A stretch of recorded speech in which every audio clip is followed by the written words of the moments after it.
I don't get a lot, God the win. And I don't pay my rent, God the win. There be one for my hand, but God the win. There be one keep my joy, but God the win. I say anything them do, now God the win. No, now God the win. No, now God the win, no. Anything them do, now God the win. No, now God the win. No, now God the win, no. Hello everyone at home, this is Akmate TV. My name is Aminat Agbodemu Hadiola. I'm welcoming you to this great occasion of GBMK Wealth Improvement Association to their second annual anniversary. What are their aims and their objectives? Kí ni àwọn nǹkan tí wọ́n ń ṣe? Báwo ni wọ́n ṣe ń ran aráàlú lọ́wọ́? Ẹ jẹ́ kí n béèrè lọ́wọ́ àwọn tí wọ́n ń ṣe nǹkan ní èní, bí wọ́n ṣe ń ṣe àti bí wọ́n ṣe ń ran aráàlú wọn lọ́wọ́. Ẹ máa bá mi ká lọ. I don't get a lot, God the win.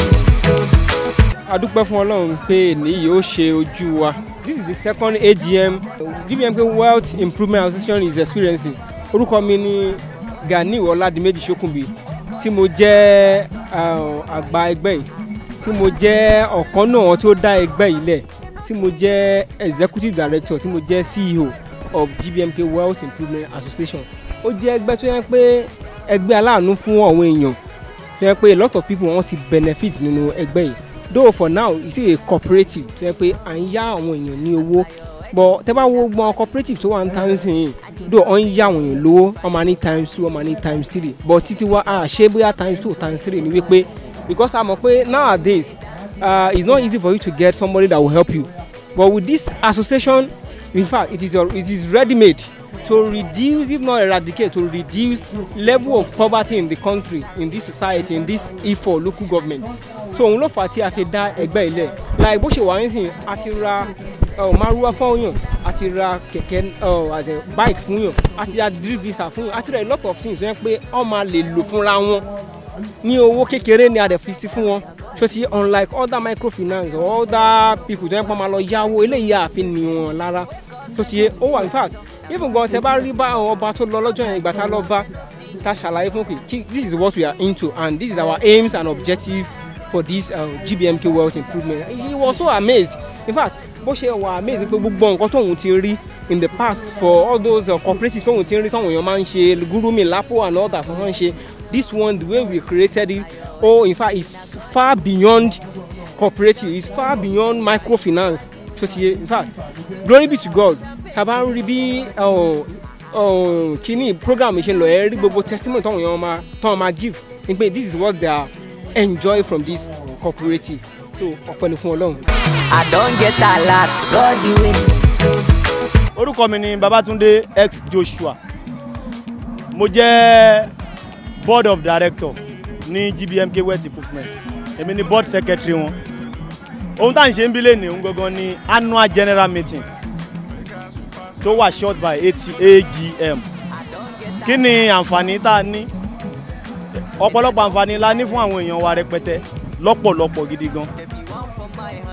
GBMK, we grow, we build, we multitask, we combine well together and grow member and jẹ́ kí member dàgbà ní ọgbọ́n ní ìmọ̀ ní òye and build the member láti lè sọ wípé kán lè dá dúró fúnra wọn pé ǹjẹ́ agbára mi tiẹ̀ lè ká nǹkan yìí láti ṣe, ǹjẹ́ business kókòwò tán bá fi lọ mí ǹjẹ́ kò ti pọ̀ jù mí lọ, ṣùgbọ́n àwa ń build wọn láti lè jẹ́ wípé kán jẹ́ kán mọ̀ pé kò sí ohun tí ó pọ̀ fún wọn láti ṣe, kò sí nǹkan tó ń jẹ́ mi ò lè ṣe as long as God is existing. So believe táwa ní nìyẹn and combine well together and kó ọ̀rọ̀ gbogbo wa papọ̀ láti fi lè ṣe ara wa lóore, like àkó ọ̀rọ̀ 20 people jọ àkófẹ́yàn 10 kó lọ lò by that time máa fi dá padà other 10 people tó kù wọ́n á ti need àtúnkò fún wọn and multi-styles of iṣẹ́ wa láti lè jẹ́ kí ká pọ̀ sí, kí ètò ìṣúná wa kó lè di ńlá, kí ètò ìṣúná wa kó lè lọ kó lè gbòòrò sí láti lè fi ṣe okòwò ká ṣòwò ká jèrè lórí ẹ̀. I don't get a lot, God the win. Orúkọ mi ni Ògúnbíyì Michael. A gbé ẹgbẹ́ ìkalẹ̀ fún gbogbo èèyàn láti jẹ àǹfààní púpọ̀ tó wà nínú ẹ̀. A máa ń ràn yàn lọ́wọ́ láti yá yàn lówó, láti fi bẹ̀rẹ̀ òwò, láti fi ṣe òwò, láti jèrè nínú ẹ̀ dáadáa.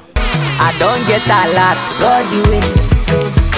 Orúkọ mi ni Adélẹ́yẹ Kamor, ìkan nínú àwọn bọ́ọ̀dù GBMK.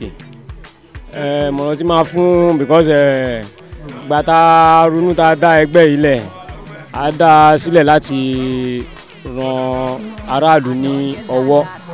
A wò pé kí ni nǹkan tí a lè ṣe tá a lè fi ran alọ́ la wò pé ok cooperative tí a bá ní ká bẹ̀rẹ̀ kìíní láti ibìkan síbìkan tá a mú owó èèyàn bíi 5 tá a bá dá tá a kó papọ̀ tá a kó fún èèyàn kan a lọ lò tó bá lò á dá padà a tún lè jẹ́ ìwúlò fún ìdàgbàsókè fún ẹgbẹ́ GBMK. I don't get a lot, God the win. Ọpẹ́ ni fọ́lọ́run. Adùn ṣe bí nǹkan tọ́lọ́run bá lọ́wọ́ sí, àṣòro ṣe bí tọ́lọ́run ò fẹ́. Mo bá Alhaji Gani àti àwọn èèyàn ẹ̀ mo bá wọn dúpẹ́. Kí ẹ̀dá tó lè ronú wípé ok báwo mo fẹ́ ran ọmọlàkejì mi lọ́wọ́ ajẹ́pọ̀lọ́ fúnra rẹ̀ ló kù sí nínú. Ọlọ́run náà la máa dúró tì tá a máa ké pé kọ́ lọ́ọ́ má dojú àdúrà tiwa. Kò sí àdúrà tẹ́ da gbà sọ lọ́hùn tọ́lọ́hùn ò fi àmì sí kí Ọlọ́run Olódùmarè tó ń ṣe nǹkan fẹ́ dà kọ́ Ọlọ́run Olódùmarè kó bá a ṣe lè kó yọrí sí rere. The simple meaning to all what we're doing or he's doing, which I give him support, is waste to wealth. How can we bring ourselves together? How can we learn ourselves morning? And if you know all this, if there's no trust, it can never be done. But with trust, he has started it, and his people embrace it. So that is why you can see me here. I just have to pray to God that whatever you give or you leave into the God's hands is always prosper. I pray that by the time we are here next year, I think they're doing the 2nd year anniversary. I think by time within the year, by the time we are here, we're going to meet another structure entirely by the grace of Almighty Allah. It is only God that does it, and I believe God will do it for them. Well, the advice is I am here live, so you can see me even in there with the t-shirts, and that tells you that whatever I have, whatever God has hand in it, I will be there.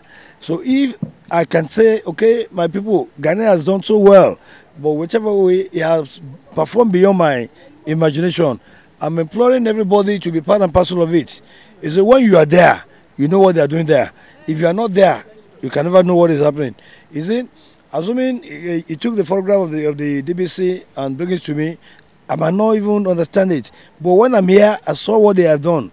So, which tells you that he's a person that has focus, he's a person that has something to do. And my prayer is, God will strengthen him more than what he thought. But I'm sure whoever comes into the association will never regret. Because the man is a dignitary person. He's a man of his words. And God in his infinite mercy will definitely make his dream to reality. Thank you. Thank you very much, sir. I don't get a lot, God the win. Orúkọ mi ni Honourable Chief Mrs. Olúwarántí Ògúnkọ̀yà. Alhaja Ganiat Shobande. Well, GBMK, that is Wealth Improvement Association. Ó jẹ́ gúrùpù tó ṣe fọkàn tán. Ó jẹ́ gúrùpù tó ṣe gbọ́kànlé. Association wọn ṣe farati. Torí èyí tí mo mọ̀ wọ́n sìn bóyá bí ọdún méjì. Bẹ́ẹ̀ láti bí ọdún méjì yẹn wọ́n disappoint ẹnì kankan. Yes. I don't get a lot, God the win. GBMK ó jẹ́ association cooperative tí wọ́n kó jọ láti máa fi ran ara wọn lọ́wọ́ nípa okòwò bí okòwò wọn bó ṣe máa gòkè sí. Ìkan nínú àwọn association tí wọ́n kó jọ láti fi ran ìjọba pàápàá lọ́wọ́ wípé kí okòwò oníkálukú kó lè máa gbèrú sí. Tó bá jẹ́ pé bí gbogbo àwọn èèyàn ṣe ń ṣe nìyí, ẹrù ìjọba pàápàá fúyẹ́ nítorí wípé nígbà tá a bá ti ran ara wa lọ́wọ́ tí à ń yára wa lówó tá a dẹ̀ mọ nǹkan tí à ń ṣe, ìwọ̀nba ni a máa gbára lé ìjọba pé kán wá ràn wá lọ́wọ́. A dúpẹ́ Ọlọ́run wa fún àǹfààní tẹ́ fún àwọn ẹ̀ka yìí láti ṣe nǹkan yìí lónìí. Ẹlẹ́ẹ̀kejì ru eléyìí torí pé fún olórí ọ̀fẹ́. Ọmọ ẹgbẹ́ kan kò kú, ọmọ ẹgbẹ́ kan ò wọ wàhálà. Àwọn tó ń bọ̀ wá bá òṣàjọyọ̀ ibi ò bá ẹnikẹ́ni. adúpẹ́pẹ́ pa ẹnìkan kan mọ́ ogun ọlásẹ̀ lójú ọ̀nà ìjọ ṣẹlẹ̀ àyìn ológo ọlọ́run gbọ́ pẹ́ wa àǹfààní ńlá ni wọ́n rí gbà láti wà níbí lónìí tí àwa náà tún jẹ́ tó ń kópa nínú rẹ̀ adúpẹ́ lọ́wọ́ yín lórúkọ Jésù Kristi ọlọ́run gbọ́ pẹ́ wa.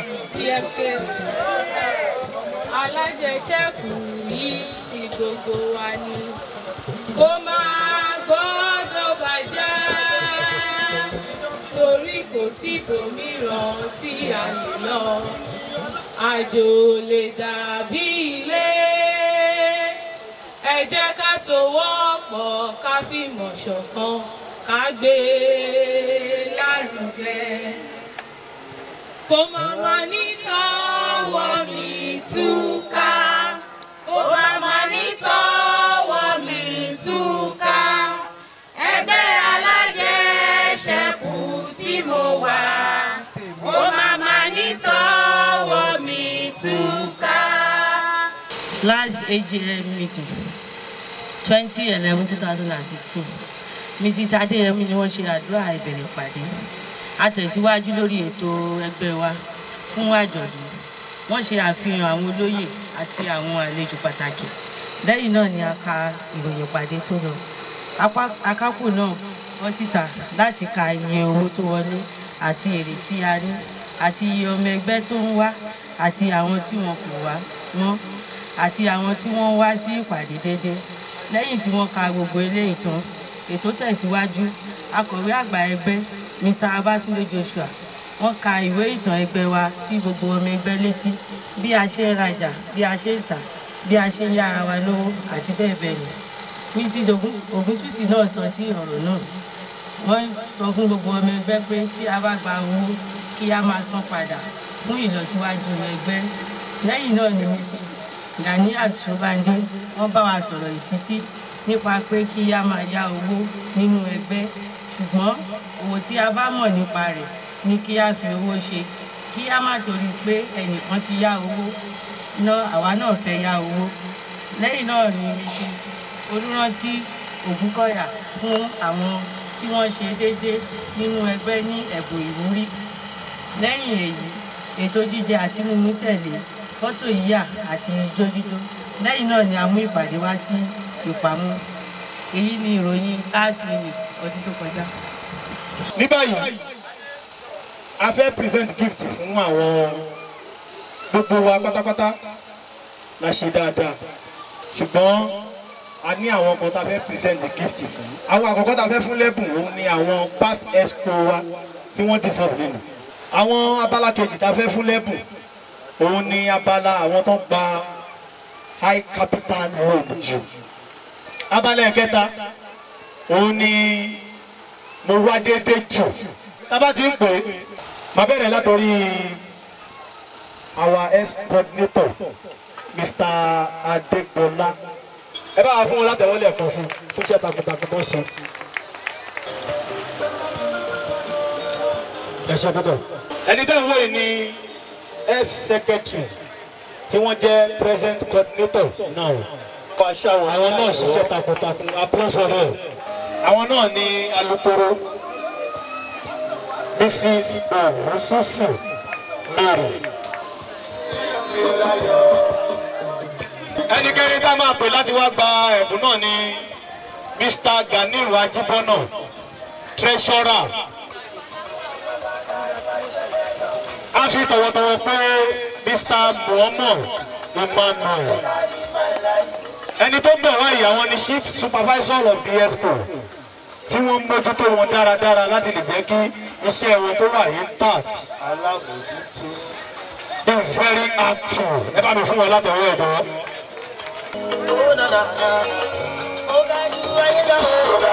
a bọ́ sí abala àwọn tí a rí profit lórí ẹ̀jọ̀ Mr. Ayọ̀ Òjúkùtù.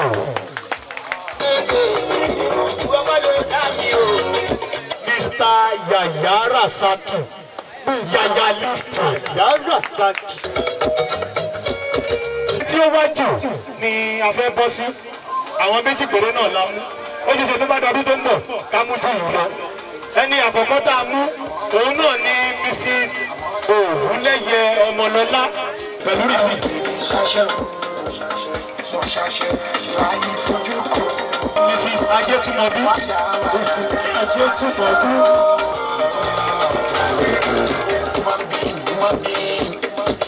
a ní cooperative méjì òun ló wà. A ní licensed cooperative, a ní unlicensed cooperative. Àwọn cooperative kan wà tó ṣe pé lóòótọ́ cooperative ni wọ́n, ṣùgbọ́n gbogbo ìṣòro tán bá ní bẹ́ẹ̀ kò dé police station torí òfin ò gbà wá láyè. Mo dúpẹ́ fún yín, ẹ kú oríire pé ẹni tó mọ̀nà lẹ́tẹ̀lé. Kí irú wa tó fọkàn sí pé a fẹ́ ṣe ẹgbẹ́, ó yẹ kẹ́ mọ̀ pé a ti ṣèwádìí ẹgbẹ́ yẹn. Kò kì í ṣe pé wọ́n polówó fún mi. Èmi rí signal láti area commander Sango Ọ̀tà ni, nítorí àwa kì í bọ́ sí owó alágbèédá.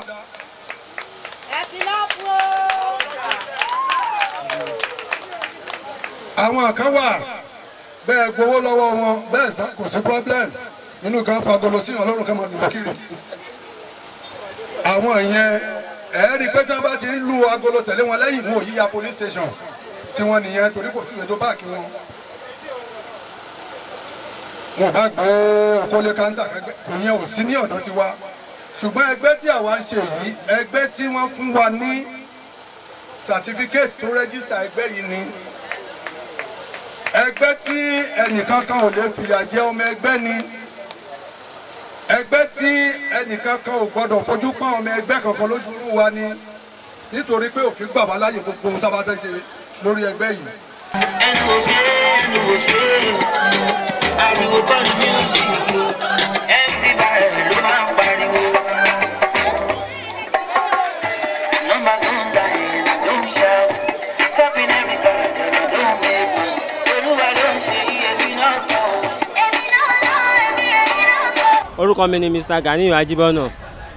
Mo máa rọ àwọn èèyàn wa kí wọ́n darapọ̀ mọ́ ẹgbẹ́ GBMK because ẹgbẹ́ tó dáa ni, ẹgbẹ́ tó fini lọ́kàn balẹ̀ ni. Èèyàn lè join yẹn kó kábàámọ̀. Tí wọ́n bá darapọ̀ mọ́ ẹgbẹ́ yìí, ẹgbẹ́ tó yẹ pé tẹ́ bá ti darapọ̀ mọ́ ẹ bá nídìí owó wọ́n lè yá yín. So ẹ̀yin náà dẹ̀ fi sọ́kàn pé láti dá padà. So ẹgbẹ́ GBMK ẹgbẹ́ rere ẹgbẹ́ alálùbáríkà ni. Mo rọ̀ yín kẹ́ darapọ̀ mọ́ GBMK Progress. Mrs. Kẹ́mi Olúwalànà, GBMK jẹ́ ẹgbẹ́ tó dáa tó yẹ kóbìnrin máa join. Ó máa ń bo àṣírí, ó bẹ́tà grooming tó ń ṣe lápò. Ẹgbẹ́ tí èèyàn lè fi lọ́mọ lọ́wọ́ ni. Ẹni tó bá gba owó wọn fìyàn lọ́kàn balẹ̀. Tẹ́lẹ̀ ló bá dé disappoint ẹgbẹ́. Sowó tẹ́ pé ọmọ gan lè ṣe, jẹ́ tẹ́ pé èèyàn lè fi lé ọkọ̀ àti àwọn gan lè jọ ṣe. Tó lè lò ní GBMK tó lè fi ṣe òwò, tó lè máa rí èrè mẹ́wàá máa dáwó padà. Orúkọ mi ni Ayọ̀ Jikutu. Ìdí tí mo fẹ́ kí àwọn èèyàn join ní ẹgbẹ́ GBMK ni pé ó jẹ́ ẹgbẹ́ èèyàn lè fi ọkàn tán. Àti ọdún tèmi ti join mi ò regret pé mo join nìyẹn. Tí mo bá béèrè fún owó ó pẹ́ ju ọ̀sẹ̀ méjì mo máa ń rí owó gbà. Mi ò dẹ̀ gbọ́ káwọn èèyàn complain pé wọ́n jẹ àwọn lówó àwọn ò rí owó gbà. Orúkọ mi ni Ẹkúndayọ̀ Michael. Inú mi dùn láti join ẹgbẹ́ yìí GBMK. Mo dẹ̀ gbàdúrà pé yóò tẹ̀síwájú ní agbára Ọlọ́run. Bí gẹ́gẹ́ bí èmi náà ṣe join mo rí gẹ́gẹ́ bí wọ́n ti sọ pé ó wà òkè. Èmi náà dẹ̀ ní mo dẹ̀ débẹ̀ mo rí pé lóòótọ́ olótìtọ́ àti òdodo ni wọ́n. Orúkọ mi ni Mrs. Ashu. Ẹgbẹ́ yìí wà fún ìlọsíwájú gbogbo èèyàn. Kí gbogbo àwọn èèyàn ká wá join ẹgbẹ́ GBMK fún ìlọsíwájú iṣẹ́ wa. Orúkọ mi ni Adébọ́lá Ògúndìmú. Ìdí tí mo fi join ẹgbẹ́ yìí ni pé torí pé mo rí pé ẹgbẹ́ olóríire ni. Wọ́n dẹ̀ máa ń ràn yàn lọ́wọ́, ẹgbẹ́ alálùbáríkà dẹ̀ ni wọ́n jẹ́. Orúkọ mi ni Mrs. Victoria Akindele. Ìdí àti tí mo fi join GBMK ni wípé GBMK jẹ́ ẹgbẹ́ kan tó ń bòyàn láṣìírí. Ó jẹ́ ẹgbẹ́ kan tó ní agbára débi pé kò sẹ́ni tó lè fọ́ gbá ojú èèyàn. Tí ẹ bá gbọ́ sí GBMK, ìgbé ayé yìí máa yàtọ̀, ó máa jẹ́ sí rere torí pé wọn ò gba rádaràda wọn ò sì gba wàhálà kọ́ láàyè. Orúkọ mi ni Peter Agbádéjọ láti GBMK. Inú mi dùn gidi fún àjọ̀dún tí ta ṣe lónìí. Mo dẹ̀ ń rọ̀ àwọn èèyàn lọ́pọ̀lọpọ̀ pé kí wọ́n wá join GBMK. Àǹfààní wà ń bẹ, oríire wà ń bẹ láti lè dẹni ńlá láyé. Orúkọ mi ni Mrs. Oshilaja. GBMK yóò máa ń wáyé ní Ìṣẹ́kẹ̀wé street ní àbàtà odò bàdà láti pé kí àwọn èèyàn lè darapọ̀ mọ́ ẹgbẹ́ tó dẹ̀ ṣèyàn ní àǹfààní ni tíyàn lè rí nǹkan rere tọ́ka sí tíyàn ò ní kábàámọ̀ pé òun ṣe join ẹgbẹ́ náà. Orúkọ tèmi ni Ayọ̀ Heritage. As a member of GBMK tí mo dẹ̀ mọ iṣẹ́ ribiribi tí GBMK ń ṣe fún not just members and outsiders tó ń try láti improve life wọn tí wọ́n ń try láti better life wọn through the medium of financing their businesses, through the medium of helping them establish themselves and acquiring assets.